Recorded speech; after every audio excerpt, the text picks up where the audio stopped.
Hello to all my dear friends, my नाम है सुमित राणा। बच्चों, आप सभी का आपके अपने YouTube channel Sumit Rana BSc classes में बहुत बहुत स्वागत है।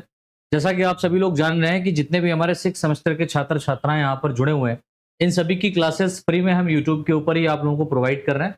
और करीबन 9 क्लासेस हम लोग आप लोगों को दे चुके हैं।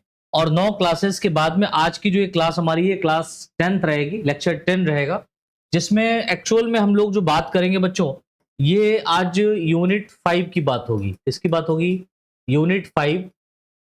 मैं इंपॉर्टेंट आप लोगों को पढ़ा रहा हूं। इंपॉर्टेंट इसलिए पढ़ा रहा हूं कि एग्जाम पास में है, नजदीक है, और आप ज्यादा से ज्यादा चीजों को कवर कर पाए, चीजों को पढ़ पाए, इसीलिए हम यहाँ पर आप लोगों को इंपॉर्टेंट चीजें पहले पढ़ाए दे रहे हैं। ठीक है, और इनसे रिलेटेड जो ऑब्जेक्टिव क्वेश्चन भी बनेंगे वो आपको यहाँ पर मिल जाएंगे। एक सीरीज स्टार्ट करूंगा आने वाले टाइम में, करीबन एक हफ्ते के बाद में या 2 हफ्ते के बाद में, जब एग्जाम एकदम पास में होगा, तो 20 से 22 दिनों की एक सीरीज रहेगी जिसमें टोटल एमसीक्यूज की हम बात करेंगे, चाहे फर्स्ट सेमेस्टर की हो, सेकंड सेमेस्टर की हो, या सेकंड सेमेस्टर की हो, या आपकी थर्ड फोर्थ सेमेस्टर की हो, और सिक्स सेमेस्टर की हो। ठीक है, थर्ड, अब जो नए बच्चे आने वाले उनके लिए भी हम सीरीज स्टार्ट करेंगे फिलहाल। तो सेकंड, फोर्थ और सिक्स सेमेस्टर वाले जो बच्चे यहाँ पर जुड़े हैं उनके लिए यहाँ पर ये बात हो रही है। फिलहाल तो ये 6 सेमेस्टर की हम बात कर रहे हैं।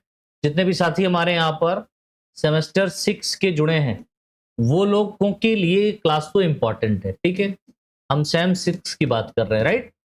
तो आज का जो टॉपिक हमारा रहेगा बच्चों, वो यूनिट 5 में रिप्रोडक्शन के ऊपर रहेगा।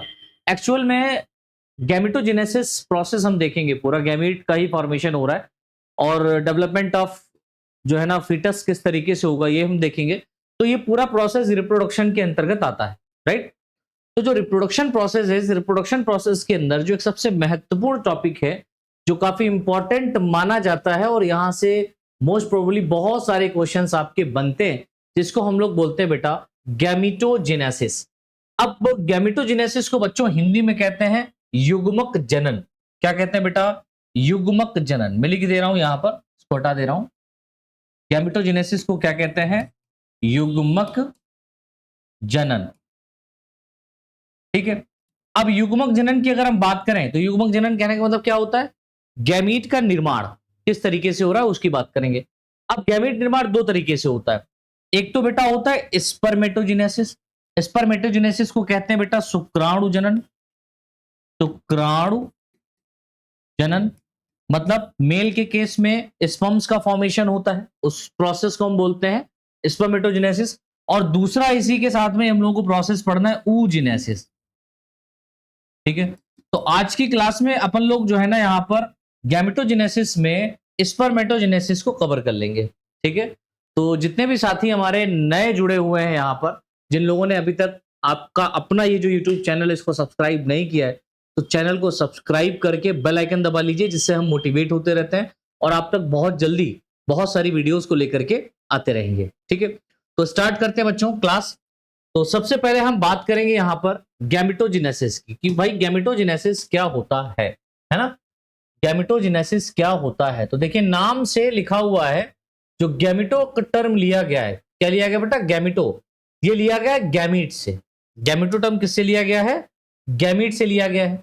और जो गैमीट बनते हैं एनिमल के अंदर, वो स्पर्म और एग के रूप में बनते हैं। किस रूप में बनते हैं बेटा? स्पर्म और एग के रूप में बनते हैं। दूसरी बात अगर हम बात करें जिनेसिस की, तो जिनेसिस जो टर्म लिया गया है, जिनेसिस जो टर्म लिया गया है, उसका मीनिंग होता है जनरेशन या डेवलपमेंट से। जेनेसिस टर्म किससे लिया गया बेटा? जेनेसिस टर्म लिया गया है जनरेशन या डेवलपमेंट से। यानी कि गैमीट का जो जनरेशन हो रहा है, जो गैमीट का डेवलपमेंट हो रहा है, उस पूरे प्रोसेस को हम क्या कहते हैं बेटा? युग्मक निर्माण कहते हैं। युग्मक निर्माण या युग्मक जनन बोला जाएगा। क्या बोलेंगे बेटा? युग्मक निर्माण या युग्मक जनन। तो देखते हैं इसके अंतर्गत क्या क्या आपको लिखना है, क्या क्या मोस्ट इंपॉर्टेंट टॉपिक आपके क्या क्वेश्चन बनेंगे। देखिए सबसे पहला पॉइंट यहां पर लिखा हुआ है बच्चों, सेक्सुअल रिप्रोडक्शन करने वाले सभी ऑर्गेनिज्म के गोनेड। गोनेड कहने का मतलब समझते हो बच्चों? जनद। जनद बोले तो टेस्टिस और ओवरी लिखा हुआ है। वृषण और अंडाशय मतलब टेस्टिस और ओवरी में पाई जाने वाली तो टेस्टिस और ओवरी में पाई जाने वाली जर्मिनल एपिथेलियम सेल होती हैं। अब जो जर्मिनल एपिथेलियम, एपिथेलियम कहने का मतलब क्या है, एक लेयर पाया जा रहा है, ठीक है, इसका जर्मिनल सेल का। जर्मिनल सेल्स कौन सी होती हैं, वो कोशिकाएं जो स्पर्म्स का या एग का निर्माण कराती हैं, ठीक है, उनको जर्मिनल एपिथेलियम सेल्स कहते हैं। इनसे गैमीट के बनने की क्रिया को गैमिटोजेनेसिस कहते हैं, और इससे जो गैमीट बनता है, जर्मिनल एपिथेलियम सेल से जो गैमीट बनते हैं, उस पूरी प्रक्रिया को हम क्या कहते हैं बेटा, गैमिटोजेनेसिस कहते हैं। अब आप कहेंगे सर गैमिटोजेनेसिस होता कैसा है, तो भाई थोड़ा सा धैर्य रखें, इसी पूरे लेक्चर में पूरा का पूरा आपको समझ में आएगा गैमिटोजेनेसिस कैसे होता है। आगे देखिए लिखा हुआ है, गैमीट का निर्माण मियोसिस डिवीजन के द्वारा, किसके द्वारा बेटा, मियोसिस डिवीजन, मैंने बोला मियोसिस डिवीजन मतलब अर्धसूत्र विभाजन के द्वारा होता है, जिस कारण यह गैमीट हैप्लॉइड होते हैं। अब मियोसिस डिवीजन आपको पता है कि जब मियोसिस डिवीजन होता है तो मियोसिस डिवीजन होने के बाद में जो बनने वाली सेल्स होती हैं वो कैसी होती है बेटा, हैप्लॉइड होती हैं। जो बनने वाली सेल्स कैसी होती हैं, हैप्लॉइड। जैसे नंबर ऑफ क्रोमोसोम अगर मान लो किसी सेल के अंदर 46 है और इसके अंदर यदि मियोसिस डिवीजन होगा तो पहली बात तो 4 कोशिकाएं बनेंगी, और जो 4 कोशिकाएं बनेंगी इन सभी 4 कोशिकाओं के अंदर नंबर ऑफ क्रोमोसोम 23 23 23 23 के रूप में होगा। दैट मीन्स ये डिप्लॉइड कंडीशन थी और ये क्या हो जाएगी बेटा, हैप्लॉइड कंडीशन हो जाएगी। तो गैमेटोजेनेसिस के अंदर अगर मियोसिस डिवीजन होता है तो उसके उपरांत जो कोशिकाएं बनती हैं वो हैप्लॉइड होती हैं, ठीक, ये बात भी आप याद रखिएगा। आगे देखिए लिखा हुआ है, यह गैमीट आपस में फ्यूज होकर के, ये जो गैमीट बनते हैं बेटा, ये गैमीट आपस में फ्यूज होकर के जो प्रोसेस कहलाता है उसको हम लोग बोलते हैं निषेचन, फर्टिलाइजेशन, ठीक है, की क्रिया द्वारा किसका निर्माण करेगा बेटा, जाइगोट का निर्माण करेगा, युग्मनज का निर्माण करेगा, ठीक है, का निर्माण करते हैं।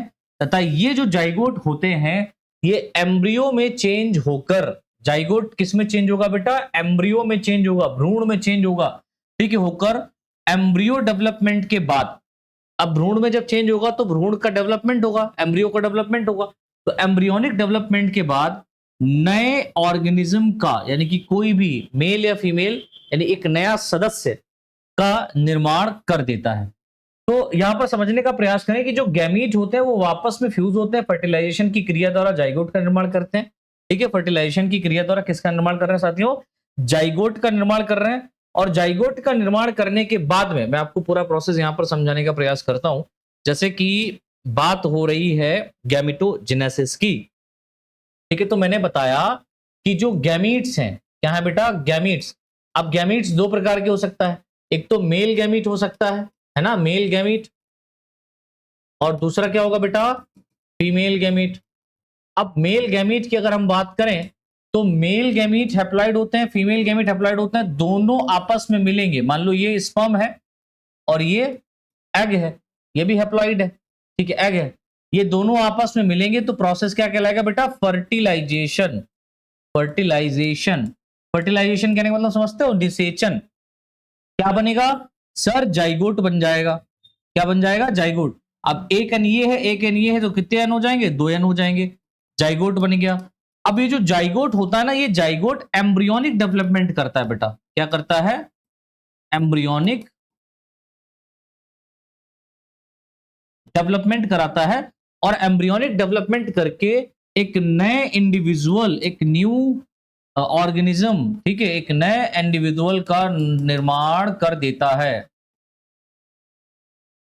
ऑर्गेनिज्म का क्या हो जाता है बेटा, निर्माण हो जाता है, एक नए इंडिविजुअल का निर्माण हो जाता है। यही बात यहां पर लिखी गई है और बताई गई है, ठीक है। क्या क्या बताई गई कि भाई जो यहां पर गैमीट्स होते हैं ये आपस में फ्यूज होकर के जाइगोट बनाते हैं, जाइगोट डेवलप करता है, एम्ब्रियो बनाता है, एम्ब्रियो डेवलप करके ऑर्गेनिज्म का निर्माण कर देता है।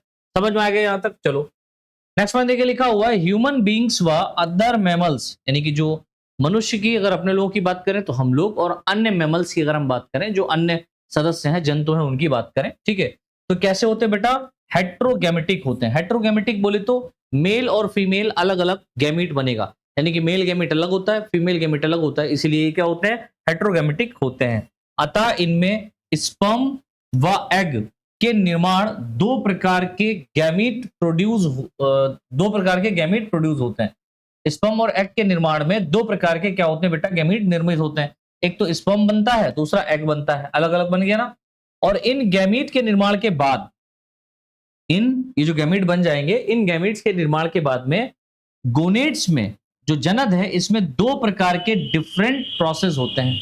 अब गोनेड की बात कर रहा हूं तो जाहिर सी बात है आप कंफ्यूज मत करिएगा, मैं टेस्टिस की बात करूंगा व ओवरी की बात करूंगा, ठीक है, टेस्टिस और ओवरी। अब आपको पता है कि जो टेस्टिस होता है ये मेल रिप्रोडक्टिव ऑर्गन है, मेल रिप्रोडक्टिव ऑर्गन, और ओवरी फीमेल है ना, रिप्रोडक्टिव ऑर्गन है। ये मेल रिप्रोडक्टिव ऑर्गन है और ये बेटा क्या है बेटा, फीमेल रिप्रोडक्टिव ऑर्गन है। इस बात को याद रखना, ठीक है।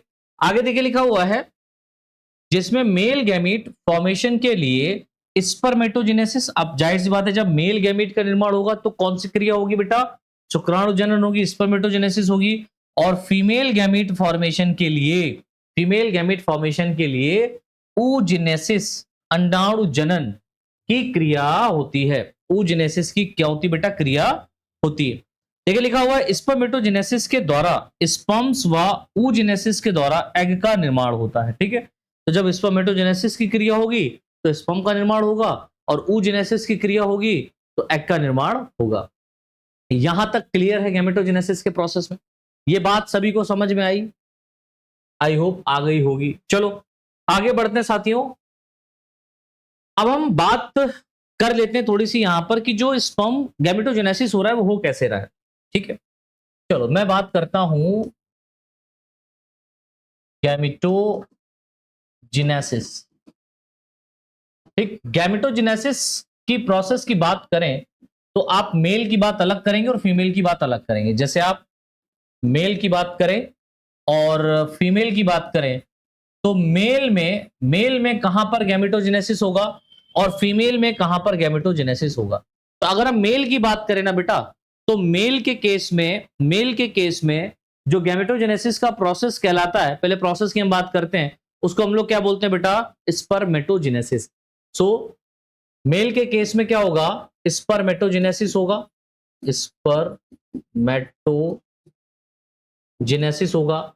और फीमेल में क्या होगा बेटा, oogenesis होगा, oogenesis।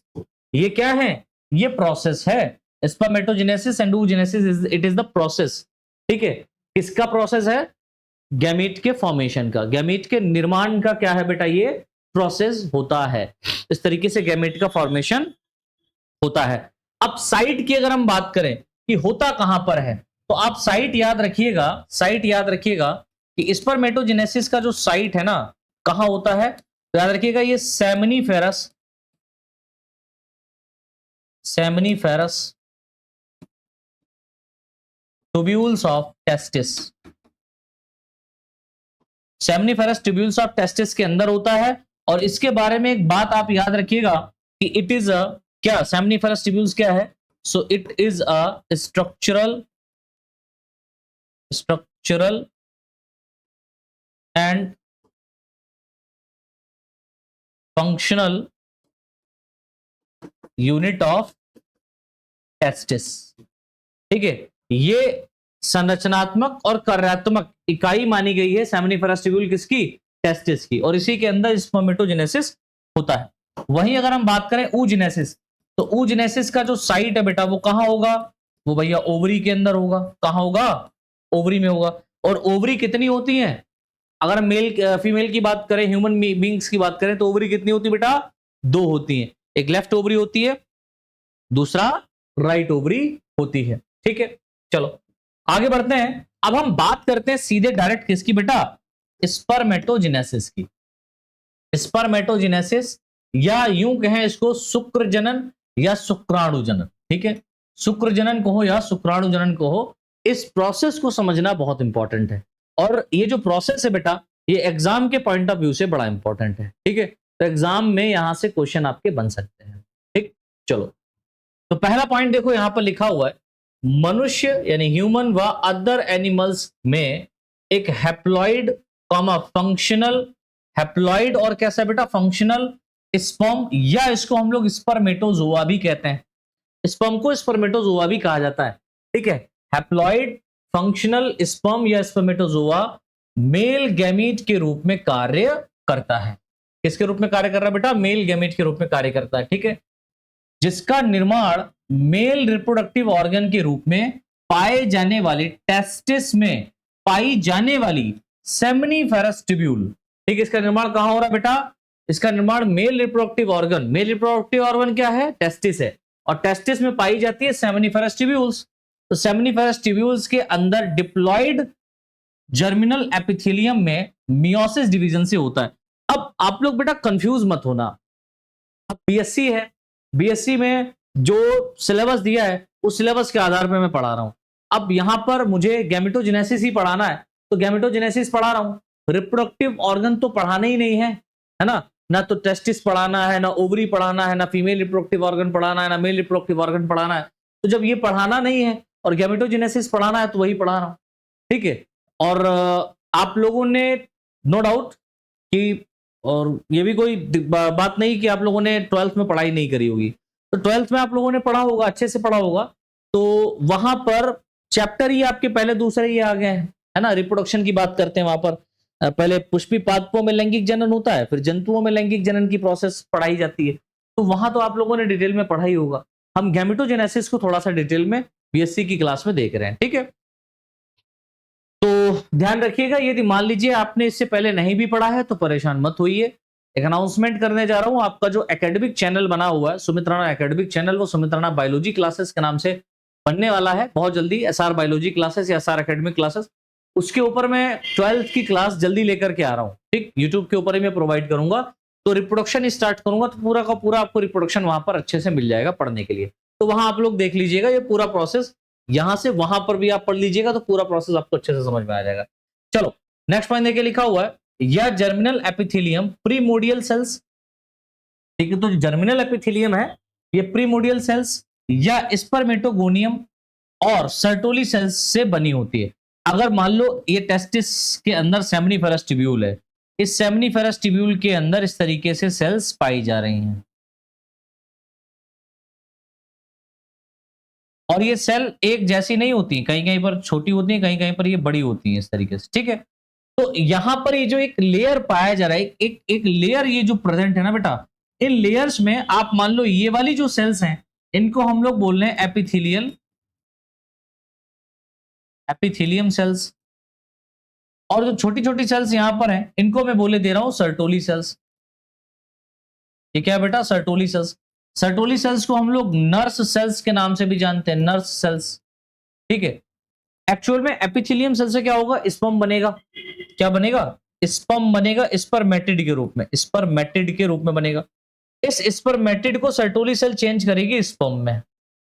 कैसे करेगी वो मैं आगे बताऊंगा, ठीक है। तो अभी आप थोड़ा सा ये प्रोसेस समझने का प्रयास करें। तो मैंने क्या बताया कि ये जो जर्मिनल एपिथेलियम है ये प्रीमोडियल सेल्स या स्पर्मेटोगोनियम और सर्टोली सेल से बनी होती है, ठीक है।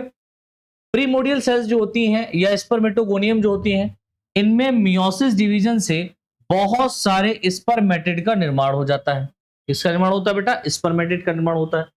अब इन स्पर्मेटिड को सर्टोली सेल्स या नर्स सेल्स के द्वारा, ठीक है, सर्टोली सेल या नर्स सेल्स के द्वारा एक मोटाइल कॉमा फ्लैजिलेटेड, जिसमें एक फ्लैजिला आपको देखने को मिलेगा, स्पर्म में एक motile comma flagellated and functional sperm में चेंज कर दिया जाता है। इस पूरी प्रक्रिया को स्पर्मेटोजेनेसिस कहते हैं। तो स्पर्मेटोजेनेसिस समझ में आया क्या होता है? नहीं आया? चलो कोई बात नहीं, आगे बढ़ते हैं। अब समझ में आ जाएगा जब हम लोग स्टेप्स ऑफ स्पर्मेटोजेनेसिस समझेंगे, ठीक है। क्या क्या स्टेप हैं तो हेडिंग डाल दीजिए, स्टेप्स ऑफ स्पर्मेटोजेनेसिस। क्या क्या चरण हैं एक स्पर्मेटोजेनेसिस होने में? तो देखिए लिखा हुआ मैमल्स में, जितने भी मैमल्स हैं उनकी अगर हम बात करें तो मैमल्स में स्पर्मेटोजेनेसिस एक कंटिन्यूअस प्रोसेस होता है, लगातार चलने वाली, जीवन पर्यंत चलने वाली प्रक्रिया है स्पर्मेटोजेनेसिस, जिसे 2 फेजेस में क्लासिफाई किया जा सकता है। कितने फेजेस में बेटा क्लासिफाई किया जा सकता है? 2 फेजेस में। एक तो होता है फॉर्मेशन ऑफ स्पर्मेटिड, वैसे तो यहां पर 4 प्रोसेस हैं। फॉर्मेशन ऑफ स्पर्मेटिड में आप देखेंगे कि मल्टीप्लीकेशन, ग्रोथ, मैच्योरेशन और स्पर्मिएशन। मैंने इनको 2 अलग अलग फॉर्म में चेंज कर दिया। एक फॉर्म मैंने बना दिया फॉर्मेशन ऑफ स्पर्मेटिड की, स्पर्मेटिड का निर्माण होगा, फिर जैसे स्पर्मेटिड बन जाएंगे, इसमें क्या होगा बेटा, स्पर्मियोजेनेसिस होगा। क्या होगा? स्पर्मियोजेनेसिस। जिससे स्पर्मेटिड जो होगा, जिससे स्पर्मेटिड जो होंगे ना बच्चे, ये स्पर्मेटिड चेंज हो जाएगा किसमें? स्पर्म्स में। ठीक, और ये स्पर्म्स कुछ ऐसा होता है। ठीक, अभी मैं, ये तो एक रफली डायग्राम है, डायग्राम आगे बताऊंगा तो उसमें आपको अच्छे से समझ में आएगा। अब हम बात करते हैं सबसे पहले प्रोसेस की, फॉर्मेशन ऑफ स्पर्मेटिड। स्पर्मेटिड का फॉर्मेशन कैसे होता है? तो देखिए लिखा हुआ है, स्पर्मेटोजेनेसिस की स्टार्टिंग स्पर्मेटिड के निर्माण द्वारा होती है। तो स्पर्मेटोजेनेसिस की जो प्रक्रिया हो रही है वो स्पर्मेटिड के फॉर्मेशन के लिए हो रही, सीधी बात है, जो बहुत सारे चेंजेस के बाद मेल स्पर्म्स के रूप में मॉडिफाइड हो जाते हैं। तो जो स्पर्मेटिड होते हैं ये बहुत सारा चेंजेस होगा इनमें, फिर ये किसमें चेंज होते हैं बेटा? स्पर्म्स के रूप में मॉडिफाइड हो जाते हैं। स्पर्मेटोजेनेसिस की यह प्रक्रिया मेनली 3 स्टेप्स में कंप्लीट होती है। तो 3 स्टेप यहां पर मुख्य रूप से स्पर्मेटिड की, स्पर्मेटिड मतलब फॉर्मेशन ऑफ स्पर्मेटिड में, अगर स्पर्मेटोजेनेसिस की जो प्रक्रिया है, कौन सी? फॉर्मेशन ऑफ स्पर्मेटिड, 3 स्टेप में कंप्लीट होगी। एक तो बेटा होगा मल्टीप्लिकेशन फेज, पहले बहुत सारा मल्टीप्लाई होगा, फिर होगा ग्रोथ फेज, और फिर उसके बाद में होगा मैचुरेशन फेज। मैचुरेशन फेज तक स्पर्मेटिड अच्छे से बन जाते हैं। ठीक, आगे देखिए, हम सबसे पहले बात करेंगे मल्टीप्लिकेशन फेज की। तो देखिए लिखा हुआ है, इस फेज में प्रीमोडियल जर्म सेल्स के अंदर लगातार माइटोसिस डिवीजन होने के कारण बहुत सारे स्पर्मेटोगोनिया का निर्माण होता है। किसका निर्माण होता है बेटा? स्पर्मेटोगोनिया। बहुत बहुत विशेष याद रखिएगा, जिन्हें टाइप ए और टाइप बी स्पर्मेटोगोनिया कहते हैं, जिसमें type B spermatogonia growth phase में एंटर करती है। जिसमें टाइप बी स्पर्मेटोगोनिया कहां एंटर कर जाती है बेटा? ग्रोथ फेज में एंटर कर जाती है। जैसे कि अगर मैं आपको एक डायग्राम के थ्रू समझाने का प्रयास करूं तो आप यहां पर देखिएगा कि ये वाला जो स्टेप है, यहां पर ये तो प्रीमोडियल जर्म सेल्स पाई जा रही हैं, राइट? ये क्या पाया जा रहा है बेटा? प्रीमोडियल जर्म सेल्स पाया जा रहा है। ये जो प्रीमोडियल जर्म सेल्स है ना, ये पेरेंट्स का है, और बाई बर्थ जब ये करेगा तो प्रीमोडियल जर्म सेल्स क्या बनाएगी? स्पर्मेटोगोनिया बनाएगी। प्रीमोडियल जर्म सेल्स में क्या होते हैं? स्पर्मेटोगोनियम होते हैं। अभी जो स्पर्मेटोगोनियम है ना, जब at the time of puberty आएगी, मतलब जब बेबी मैच्योर होगा, राइट, तब ये जो स्पर्मेटोगोनियम है, ये स्पर्मेटोगोनियम डिवाइड करेगा, और डिवाइड करके क्या बना देगा? टाइप ए और टाइप बी स्पर्मेटोगोनिया। ये क्या बना दिया बेटा? टाइप ए स्पर्मेटोगोनिया और टाइप बी। ये वाला जो है ये क्या है बेटा? टाइप ए, और ये वाला जो है वो क्या है बेटा? Type B. कौन? स्पर्मेटोगोनिया। अब जो टाइप ए स्पर्मेटोगोनिया होता ना, ये टाइप ए स्पर्मेटोगोनिया चेंज हो जाता है किसमें? टाइप बी स्पर्मेटोगोनिया में ही, है ना? तो जो टाइप बी स्पर्मेटोगोनिया है, जब ये आगे जाएगा तब जाहिर सी बात है टाइप ए स्पर्मेटोगोनिया भी थोड़े समय बाद में टाइप बी स्पर्मेटोगोनिया में चेंज हो जाएगा, और टाइप बी स्पर्मेटोगोनिया क्या करेगा? ग्रोथ कराएगा। क्या करेगा बेटा? ग्रोथ करेगा, और ये प्राइमरी स्पर्मेटोसाइट के रूप में चेंज हो जाएगा। क्या बनाएगा ये बेटा? प्राइमरी स्पर्मेटोसाइट बनाएगा। और ये कौन सी फेज होगी हमारी? ये हमारी ग्रोथ फेज होगी। ठीक है, कौन सी फेज होगी बेटा? ग्रोथ फेज होगी। चलो आगे बढ़ते हैं। अब हम ग्रोथ फेज की बात करें तो ग्रोथ फेज कैसा होता है? देखो, इस स्टेज में टाइप बी स्पर्मेटोगोनिया न्यूट्रिशन को एब्जॉर्ब करती है। टाइप बी स्पर्मेटोगोनिया दूसरी वाली न्यूट्रिशन को एब्जॉर्ब करेगी तथा अपने साइज में इंक्रीज होकर के प्राइमरी स्पर्मेटोसाइट में चेंज हो जाती है। ठीक है, तथा यह प्राइमरी स्पर्मेटोसाइट मैच्योरेशन फेज में एंटर कर जाती है। अब जो यहां पर टाइप बी स्पर्मेटोगोनिया है वो न्यूट्रिशन एब्जॉर्ब करेगी, एब्जॉर्ब करने के बाद में ग्रोथ में या साइज में अपना इंक्रीज कर लेगी। जब ये साइज में इंक्रीजमेंट कर जाती है तो ये क्या कहलाती है बेटा? प्राइमरी स्पर्मेटोसाइट कहलाती है। क्या कहलाती है? Primary spermatocyte. और प्राइमरी स्पर्मेटोसाइट जो होता है ये मैच्योरेशन फेज में क्या करेगा? एंटर कर जाएगा। तो आप यहां पर ये जो देख रहे हैं, जो ग्रोथ करता है, ये क्या कहलाता है बेटा? Primary spermatocyte. तो टाइप बी स्पर्मेटोगोनिया ग्रोथ करा, ग्रोथ करने के बाद में ग्रोथ दिख रहा है ना आप लोगों को? चलो थोड़ा सा दूसरा कलर ले लेता हूं। ये ग्रोथ करेगा, ये क्या करेगा बेटा? टाइप बी जो स्पर्मेटोगोनिया है ये ग्रोथ करेगा, और ग्रोथ करने के बाद में प्राइमरी स्पर्मेटोसाइट में क्या हुआ? चेंज हो गया। ठीक है, अब प्राइमरी स्पर्मेटोसाइट क्या करेगा, मैचुरेशन कराएगा। ये क्या कहलाएगा बेटा, मैचुरेशन। अब ये मैचुरेशन फेज में एंटर कर जाएगा। मैचुरेशन फेज में एंटर करेगा तो क्या होगा, देखो हेडिंग डाल दीजिए, मैचुरेशन फेज। एक एक पॉइंट को डिटेल में समझते हुए चल रहे हैं। मैचुरेशन फेज क्या है ना, वृद्धि करने वाली। तो इस फेज में प्राइमरी स्पर्मेटोसाइट जो होता है वो मियोसिस डिवीजन स्टार्ट करती है। तो जो प्राइमरी स्पर्मेटोसाइट है, अब इसके अंदर क्या होगा, मियोसिस डिवीजन स्टार्ट होगा, जिससे मियोसिस फर्स्ट डिवीजन में डीएनए क्या करेगा, रेप्लिकेशन करेगा, रेप्लिकेट करेगा, क्रोमोसोम्स पेयरिंग बनाएंगे, वह क्रॉसिंग ओवर आदि प्रक्रियाएं समाप्त हो जाती हैं। ठीक है, तो क्रोमोसोम्स पेयर्ड फॉर्म में आ जाएंगे। इसके अलावा क्रॉसिंग ओवर जैसा जो प्रक्रिया होने वाली है वो भी हो जाएगी, है ना। ये सारी क्रियाएं मियोसिस फर्स्ट में समाप्त हो जाती हैं, जिससे क्या होता है बेटा, सेकेंडरी स्पर्मेटोसाइट का निर्माण होता है, जो कि यह स्पर्मेटोसाइट हैप्लॉइड होते हैं। अब क्या होगा कि सेकेंडरी स्पर्मेटोसाइट का निर्माण होगा, और सेकेंडरी स्पर्मेटोसाइट मैंने बताया कैसे होते हैं, हैप्लॉइड होते हैं। तो जाहिर सी बात है, जब इसमें मैचुरेशन हो रहा होगा तो यहां पर क्या स्टार्ट हो जाएगा, मियोसिस, मियोसिस फर्स्ट। और मियोसिस फर्स्ट होने से आप देखेंगे कि दो सेल्स यहां पर बन जाएंगी। ठीक, ये जो दो सेल्स बनती है ना बेटा, इनको हम लोग बोलते हैं सेकेंडरी स्पर्मेटोसाइट। क्या बोलते हैं, सेकेंडरी स्पर्मेटोसाइट। समझने का प्रयास करो। और ये तो 2n था, ये डिप्लॉइड था, लेकिन ये जब मियोसिस हो गया तो ये सेल्स कैसी हो जाएंगी बेटा, हैप्लॉइड हो जाएंगी। हो जाएंगी कि नहीं हो जाएंगी, जी हां सर बिल्कुल हो जाएंगी, यहां तक कोई डाउट नहीं होना चाहिए। चलो आगे देखिए, लिखा हुआ है कि इन हैप्लॉइड सेकेंडरी स्पर्मेटोसाइट्स में, ठीक है, आगे देखिए लिखा है कि इन हैप्लॉइड सेकेंडरी स्पर्मेटोसाइट में मियोसिस सेकेंड डिवीजन होने से 4 हैप्लॉइड स्पर्मेटिड का निर्माण होता है। कितने बेटा, 4 हैप्लॉइड स्पर्मेटिड का निर्माण हो जाता है, जो कि नॉन फंक्शनल होता है और नॉन मोटाइल गैमीट के रूप में होते हैं। ये कैसे होते हैं बेटा, non functional and non motile. अब जाहिर सी बात है, जब मियोसिस फर्स्ट हुआ तो यहां पर भी देखो, इधर लिखा हुआ है ये मियोसिस फर्स्ट हुआ, फिर क्या होगा यहां तक, इसके बाद में ये इंटरफेज में जाएगी स्टेज, ये वाला, ठीक है, सेकेंडरी स्पर्मेटोसाइट, और फिर मियोसिस सेकेंड होगा, जिससे 4 क्या हो जाएंगे बेटा, स्पर्मेटिड बन जाएंगे। क्या बन जाएंगे, 4 स्पर्मेटिड। क्या बन गए, स्पर्मेटिड, ना कि स्पर्म्स। अब जब स्पर्मेटिड बन जाएंगे 4, ये भी कैसे होंगे बेटा, हैप्लॉइड होंगे, क्योंकि मियोसिस सेकेंड हुआ है। अब जब स्पर्मेटिड बन गया तो इन स्पर्मेटिड से क्या बनेगा, अब स्पर्म्स बनेगा। तो कैसे बनेगा, देखो उस प्रोसेस को हम लोग बोलते हैं स्पर्मियोजेनेसिस, यानी कि स्पर्मेटिड से स्पर्म बनेगा, मॉडिफाइड किया जाएगा स्पर्मेटिड को, तो उस प्रोसेस को स्पर्मियोजेनेसिस कहते हैं। या हम लोग स्पर्मेटिलियोसिस के नाम से भी जानते हैं, स्पर्मेटिलियोसिस।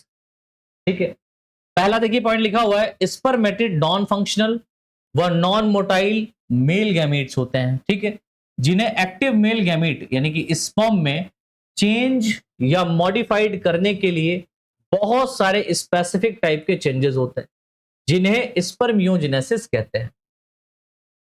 इन चेंजेस में मेनली स्पर्म्स के हेड व टेल पार्ट का फॉर्मेशन होता है। तो इन चेंजेस के अंदर आप देखेंगे कि स्पर्म का क्या बनेगा, केवल हेड बनेगा, है ना, बाकी सब इसमें होता है, और क्या बनेगा, टेल रीजन बनेगा। तो हेड और टेल का क्या होता है बेटा, निर्माण होगा इस फेज में। देखिए लिखा हुआ है, स्पर्मियोजेनेसिस प्रोसेस में फॉलोइंग स्टेप्स पाए जाते हैं। जैसे पहला स्टेप देखिए, यहां पर लिखा हुआ है कि स्पर्मेटिड के न्यूक्लियस का जो शेप होता है वो स्फेरिकल से चेंज होकर के, ठीक है, स्पर्मेटिड्स के न्यूक्लियस का जो शेप होता है वो स्फेरिकल से चेंज होकर के लॉन्ग व फ्लैट हो जाता है, लंबा और चपटा हो जाता है, तथा न्यूक्लियस क्या होता है बेटा, कॉन्ट्रैक्ट कर जाता है। और न्यूक्लियस क्या कर जाएगा, कॉन्ट्रैक्ट कर जाता है। दूसरी बात देखिए लिखा हुआ है, स्पर्मेटिड का जो गोल्जी बॉडी होता है वो एक ग्लाइकोप्रोटीन ग्रेन्यूल्स का सेक्रेशन करते हैं, जो न्यूक्लियस के साथ अटैच होकर के हेड के एंटीरियर एंड पर एक्रोसोमल ग्रेन्यूल, बहुत बहुत विशेष बात है, अगर स्पर्म्स में एक्रोसोमल ग्रेन्यूल नहीं होगा तो फर्टिलाइजेशन पॉसिबल नहीं है। ठीक है, एक्रोसोमल ग्रेन्यूल्स के रूप में स्टोर्ड हो जाता है। ठीक है, अब देखो एक्रोसोमल ग्रेन्यूल इंपॉर्टेंट है तो इसलिए मैंने इस पे लिख भी दिया अलग से, क्या कि जो एक्रोसोमल ग्रेन्यूल है वो स्पर्मेटेड न्यूक्लियस के नेक्स्ट पॉइंट पर एक कैप को प्रोड्यूस करता है। ठीक है भाई, जो एक्रोसोमल ग्रेन्यूल्स हैं वो स्पर्मेटेड के न्यूक्लियस के ऊपर, कहां पर, न्यूक्लियस के ऊपर, जैसे मान लो यहां पर ये न्यूक्लियस है और इसके ऊपर इस तरीके से पॉइंट ये क्या करेगा, डेवलप करेंगे, कौन, एक्रोसोमल ग्रेन्यूल्स। तो स्पर्मेटेड के न्यूक्लियस के नेक्स्ट पॉइंट पर, अगले सिरे पर, ठीक है, एक कैप को निर्मित करते हैं, जिन्हें हम लोग क्या कहते हैं बेटा, जिन्हें हम लोग एक्रोसोम, क्या कहते हैं बेटा, एक्रोसोम। ठीक, एक्रोसोम कैप कहते हैं। ये जो एक्रोसोम कैप है, फर्टिलाइजेशन के समय डिफरेंट टाइप के लाइसिन एंजाइम, अब आप कहेंगे सर लाइसिन एंजाइम, लाइसिन कहने का मतलब होता है डिसॉल्व करने वाला, है ना, पेनिट्रेट करने वाला, या किसी चीज में अंदर जाने के लिए उसको प्रोत्साहित करने वाले एंजाइम्स। तो जो लाइसिन एंजाइम है, कौन कौन से एंजाइम है वो आप याद कर लेना, इंपॉर्टेंट है। एक तो यहां पर आपका बेटा होता है हाइलुरोनिडेज, ठीक है, हाइलुरोनिडेज। दूसरा है कोरोना, कोरोना पेनिट्रेटिंग एंजाइम। अब आप कहेंगे सर ये इन एंजाइम्स का यहां पर क्या काम है, तो जब मैं oogenesis पढ़ाऊंगा और उस oogenesis में एग पढ़ाऊंगा, मतलब फीमेल का जब एग पढ़ाऊंगा तो वहां पर बताऊंगा 3 लेयर पाई जाती हैं। तो अंडे को ऐसे फर्टिलाइज नहीं कर पाता, अंडे को फर्टिलाइज करने के लिए ये होना चाहिए। ठीक है, तो हाइलुरोनिडेज होगा, कोरोना पेनिट्रेटिंग एंजाइम होगा और जोना लाइसिन होगा। और इन्हीं के नाम से ही क्या होता है बेटा, 3 लेयर प्रेजेंट होती हैं, कहां पर, एग के चारों ओर, का सेक्रीशन करता है, जिसकी सहायता से यह स्पर्म, जिसकी सहायता से ये स्पर्म्स को क्या करते हैं, एग में, ये स्पर्म को एग मेम्ब्रेन को डिसॉल्व करके एग में एंटर कर जाते हैं। ये स्पर्म जो होते हैं एग मेम्ब्रेन को डिसॉल्व करके एग के अंदर एंटर कर जाएंगे। ठीक है, चलो आगे देखिए, लिखा हुआ बच्चों, प्रत्येक स्पर्मेटिड में 2 सेंट्रियोल पाए जाते हैं। अगर आप प्रत्येक स्पर्मेटिड की बात करें तो उसमें 2 सेंट्रियोल होते हैं, जिसमें एक प्रॉक्सिमल सेंट्रियोल व एक डिस्टल सेंट्रियोल होता है। ठीक है, एक प्रॉक्सिमल सेंट्रियोल, दूसरा डिस्टल सेंट्रियोल होता है, जिसके द्वारा एक एक्सियल फिलामेंट का निर्माण होता है। ठीक है, जो स्पर्म की टेल के किसी रूप में स्थित रहता है। ठीक, स्पर्म्स के टेल के किसी रूप में क्या रहता है बेटा, स्थित रहता है। दूसरी बात, स्पर्मेटिड में पाए जाने वाले माइटोकॉन्ड्रिया एक्सियल फिलामेंट के अपर पार्ट में अरेंज रहता है। ठीक है, तो स्पर्मेटिड में जो पाए जाने वाले माइटोकॉन्ड्रिया होते हैं, ये कहां पर अरेंज रहते हैं बच्चों, ये माइटोकॉन्ड्रिया एक्सियल फिलामेंट के अपर भाग में अरेंज रहते हैं, जिनके द्वारा स्पर्म्स के मिडिल पीस का निर्माण होता है। अब स्पर्म्स में एक मिडिल पीस भी पाया जाता है, आप जानते हैं ना, इस तरीके से ये हेड है और ये नेक रीजन है और फिर ये मिडिल पीस पाया जाता है ऐसे, ये वाला। ठीक है, और यहां से फ्लैजेला निकलता है, तो ये क्या है, मिडिल पीस पाया जा रहा है। ठीक, आगे देखिए लिखा हुआ है, स्पर्मियोजेनेसिस की प्रोसेस में स्पर्मिएशन में होने वाले इन चेंजेस के बाद नॉन मोटाइल जो स्पर्मेटिड होता है वो किस में चेंज हो जाता है बेटा, एक मोटाइल कॉमा फंक्शनल स्पर्म्स में चेंज हो जाता है। ठीक, ये किस में चेंज हो जाएगा, मोटाइल और फंक्शनल स्पर्म्स में।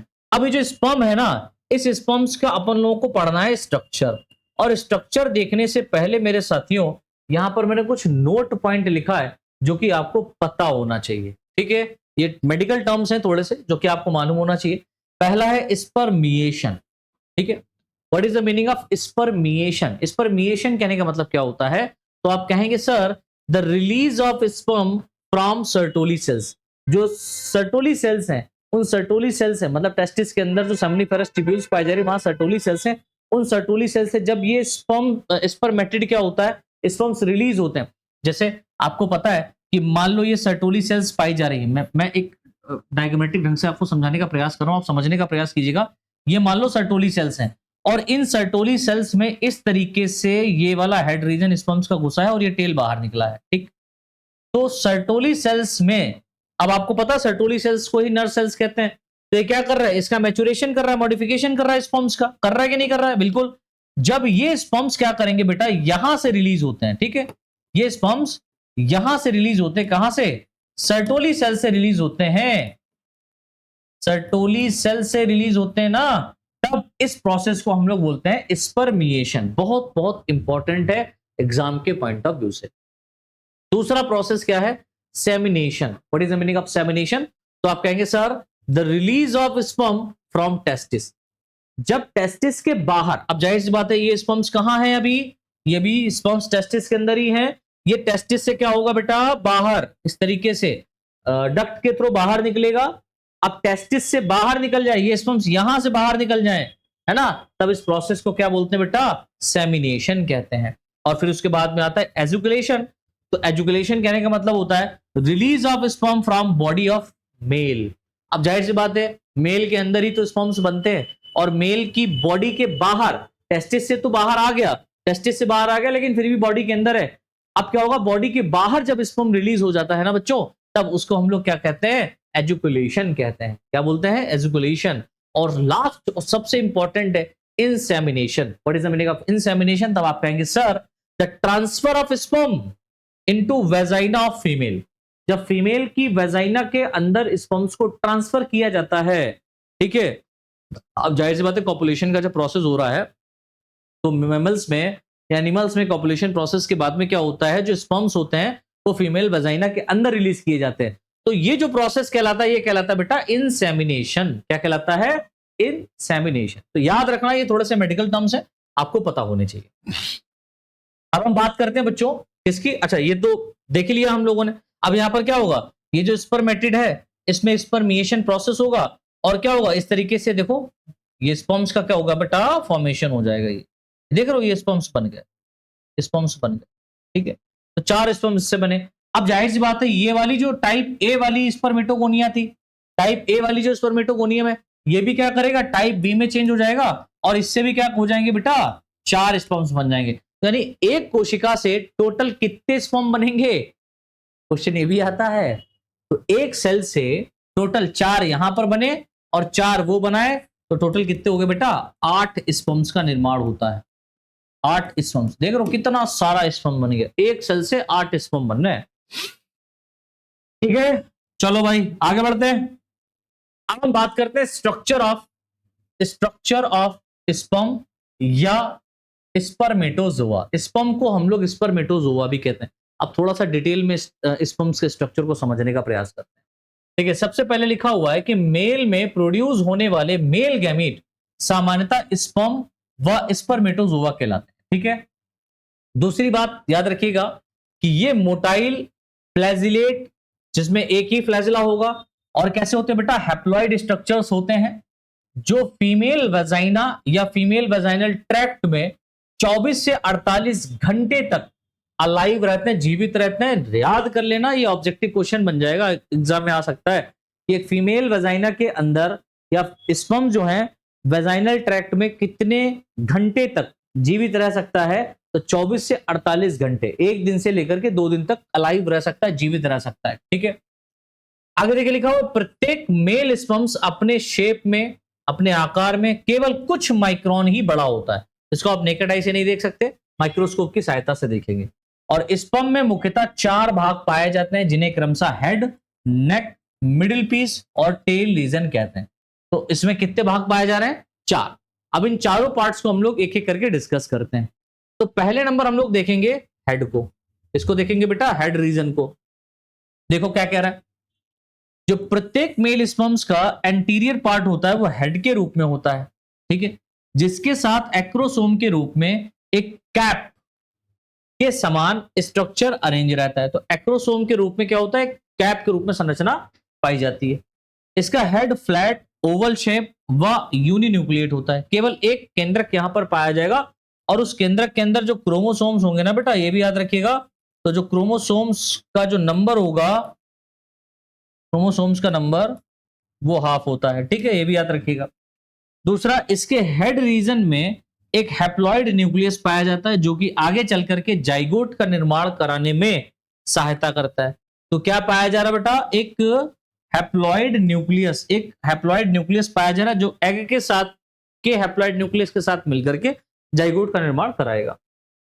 स्पर्म या स्पर्मेटोजोआ के हेड पर बहुत सारे रिसेप्टर्स पाए जाते हैं, याद रखना बहुत इंपॉर्टेंट है। बहुत सारे रिसेप्टर्स पाए जाते हैं जिन्हें एंटी फर्टिलाइजेंस कहते हैं, और यह रिसेप्टर स्पर्म तथा एग को आपस में फर्टिलाइजेशन करने में या फ्यूजन करने में सहायता करते हैं। अब आप कहेंगे सर ये क्या है, तो मैं आपको बता दूं कि जिस तरीके से क्या होता है बेटा, जिस तरीके से एक लॉक और की का आप ऑप्शन देखें ना, जैसे लॉक और की का एक फंक्शन होता है मेरे लाल, बिल्कुल वैसा ही आप मान लो यहां पर। जैसे मान लो कि यहां पर क्या होना है, यहां पर होना है एक स्पर्म, एक स्पर्म, ठीक है, और एक एग का फ्यूजन। इसका बेटा एग का, ठीक है, एग का फ्यूजन, इन दोनों को मिलना है। तो ये कैसे मिलेंगे, है ना, ये मिलने का प्रोसेस भी, ये फर्टिलाइजेशन प्रोसेस में पढ़ाऊंगा, लेकिन अभी मैं थोड़ा सा आपका ओवरव्यू दे रहा हूं। एक्चुअल में स्पर्म्स के हेड के ऊपर क्या होते हैं, कुछ रिसेप्टर्स पाए जाते हैं। क्या होते हैं, जिनको हम लोग बोलते हैं एंटी फर्टिलाइजिंग। और एग के चारों तरफ भी कुछ रिसेप्टर्स पाए जाते हैं। इस तरीके से एग के चारों तरफ भी कुछ रिसेप्टर्स पाए जाते हैं, जिसको हम लोग बोलते हैं बेटा फर्टिलाइजिंग। अब आप यूं समझें कि फर्टिलाइजिंग हो गया लॉक, है ना, ताला, और एंटी फर्टिलाइजिंग हो गई इसकी की। तो एकदम लॉक और की वाला मेथड होगा। अगर ह्यूमन बींग्स के अंदर आप देख रहे हैं फर्टिलाइजेशन, तो ह्यूमन के अंदर ह्यूमन का ही स्पर्म ह्यूमन के एग को क्या कर सकता है, फर्टिलाइज कर सकता है। क्यों? क्योंकि भैया यहां पर इस ताले को खोलने के लिए एक स्पेसिफिक चाबी केवल और केवल ह्यूमन स्पर्म्स में है। यदि यहां पर किसी डॉग के स्पर्म्स को डाला जाए, तो क्या ये डॉग का स्पर्म इसको फर्टिलाइज कर पाएगा? तो आप कहेंगे नहीं सर, डॉग का स्पर्म फर्टिलाइज नहीं करेगा इस ह्यूमन एग को। कारण, क्योंकि डॉग के पास जो स्पर्म है, उसके पास में जो की है या एंटी फर्टिलाइजिंग रिसेप्टर पाया जा रहा है, वो इसके लेवल का नहीं है, इसके लिए नहीं बना है। तो जाहिर सी बात है, अगर मान लो एक ताला है, उस एक ताले की स्पेसिफिक चाबी है, वो अलग बात है। एक चाबी मास्टर चाबी होती है, वहां वो उसकी बात नहीं कर रहा मैं, एक स्पेसिफिक चाबी है ना। अब आप उस ताले को किसी दूसरी चाबी से खोले तो क्या वो खुलेगा? नहीं, ताला खराब हो जाएगा तो चाबी फंस जाएगी, है ना। तो फिर क्या होना चाहिए, उस ताले को खोलने के लिए वही चाबी होनी चाहिए। तो वही प्रोसेस यहां पर होता है। तो एंटी फर्टिलाइजिंग एक की है, फर्टिलाइजिंग एक लॉक है। इस लॉक को खोलने के लिए केवल और केवल एंटी फर्टिलाइजिंग यानी उसी ह्यूमन या उसी स्पीसीज का क्या होना चाहिए, स्पर्म होना चाहिए। इतना समझ में आया? चलो, तो हमने हेड रीजन देख लिया। अब हेड के बाद में हमको देखना है नेक। नेक रीजन छोटा सा, देखो क्या लिखा हुआ है। हेड के पोस्टीरियर एंड पर नेक के रूप में एक स्मॉल पार्ट पाया जाता है। एक छोटा सा पार्ट होता है यहां पर, बहुत बड़ा नेक नहीं है, ठीक है। और इस रीजन में दो प्रकार के सेंट्रियोल पाए जाते हैं। बस ये बात आपको याद रखनी है कि नेक वाले रीजन में दो टाइप के सेंट्रियोल पाए जाते हैं, जिनमें ऊपर की ओर जो पाया जाने वाला सेंट्रियोल होता है, इसको हम लोग प्रॉक्सिमल सेंट्रियोल कहते हैं। क्या कहते हैं बेटा? प्रॉक्सिमल। ऊपर की तरफ जो पाया जा रहा है उसको प्रॉक्सिमल कहते हैं, जो कि जाइगोट के अंदर पहला विभाजन कराता है। यह भी याद रखिएगा कि जाइगोट में फर्स्ट डिवीजन कौन कराता है, तो प्रॉक्सिमल सेंट्रियोल कराता है। तथा नेक के लोअर पार्ट में डिस्टल सेंट्रियोल पाया जाता है। कौन पाया जाता है? डिस्टल सेंट्रियोल, जो कि क्या करता है, बेसल बॉडी का फॉर्मेशन करता है। बेसल बॉडी, बेसल बॉडी मतलब यहां से स्पर्म का जो आप देखेंगे जो टेल रीजन निकला फ्लैजेला के रूप में, वो निकलता है। अब हम बात करते हैं बेटा मिडिल पीस की। एक छोटे से पीस की बात कर रहे हैं, बीच के पीस की। इसमें क्या होता है, देखो ये मिडिल पीस बहुत इंपॉर्टेंट है। लिखा हुआ नेक रीजन के पोस्टीरियर एंड यानी पिछले भाग पर मिडिल पीस अरेंज रहता है, जो डिफरेंट मैमल्स स्पीसीज के अकॉर्डिंग स्मॉल और लार्ज साइज का हो सकता है। मिडिल पीस में मैनी माइटोकॉन्ड्रियल स्पाइरल फॉर्म में अरेंज रहते हैं। बहुत सारे माइटोकॉन्ड्रिया जो होते हैं वो एक स्पाइरल फॉर्म में अरेंज रहते हैं, जो स्पर्म्स के मोटिलिटी के दौरान, जो स्पर्म्स की मोटिलिटी के दौरान एनर्जी को क्या करते हैं बेटा, प्रोड्यूस करते हैं। जब स्पर्म मोटिलिटी कर रहा होता है, यानी कि जब स्पर्म्स वेजाइना के अंदर ट्रेवल कर रहा होता है, कहां तक, फैलोपियन ट्यूब तक जाने के लिए, तब इसको एनर्जी कौन देता है, ये माइटोकॉन्ड्रिया देता है। अब नेक्स्ट पार्ट जो रहेगा, आखिरी पार्ट, वो कौन है बेटा, टेल रीजन, ठीक है। दूसरा नेक था, पहला हेड था, दूसरा नेक, तीसरा मिडिल पीस और चौथा टेल रीजन। ये क्या कर रहा है, देखो यह स्पर्म का posterior comma longest, posterior longest व नैरो पार्ट होता है, सकरा भाग होता है, जिसमें दो एक्सियल फिलामेंट पाए जाते हैं जो फ्लैजेला के समान होते हैं। अब इसमें दो एक्सियल फिलामेंट हैं जो किसके समान है बेटा, फ्लैजेला के समान है, लेकिन फ्लैजेला नहीं होता। और इनमें फाइबर का जो अरेंजमेंट होता है वो जैसे फ्लैजेला के अंदर होता है 9+2 का, वैसा ही इसके अंदर भी अरेंजमेंट होता है, समान होता है, ठीक है, 9+2 के समान होता है, जिसके कारण स्पर्म में मूवमेंट संभव होता है। और इसी स्पेसिफिक रीजन के कारण स्पर्म्स के अंदर क्या होता है बेटा, एक मूवमेंट पॉसिबल हो पाता है। तो यहां पर आप देख रहे होंगे कि ये क्या बना हुआ है, ये एक स्पर्म्स का स्ट्रक्चर बनाया गया है। इसका स्ट्रक्चर बना है बेटा, स्पर्म का स्ट्रक्चर बना है, इसको थोड़ा सा ध्यान से देखिएगा। और मैं यहां पर एक और स्पर्म्स के स्ट्रक्चर को लेना चाहूंगा।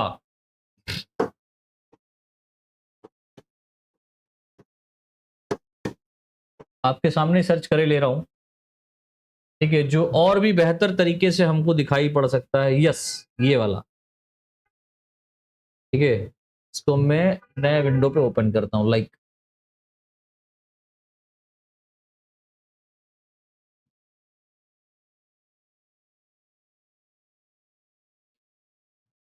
हाँ, ये देखो कितना प्यारा लग रहा है, ठीक है।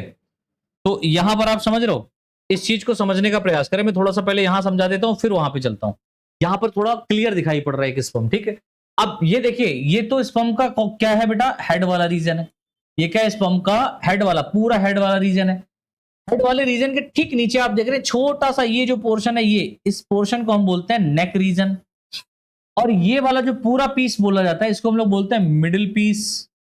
और मिडिल पीस के बाद में ये देख रहे हो, ये पूरा जो स्ट्रक्चर है, this is the tail region, जो कि फ्लैजेलम के रूप में भी जाना जाता है।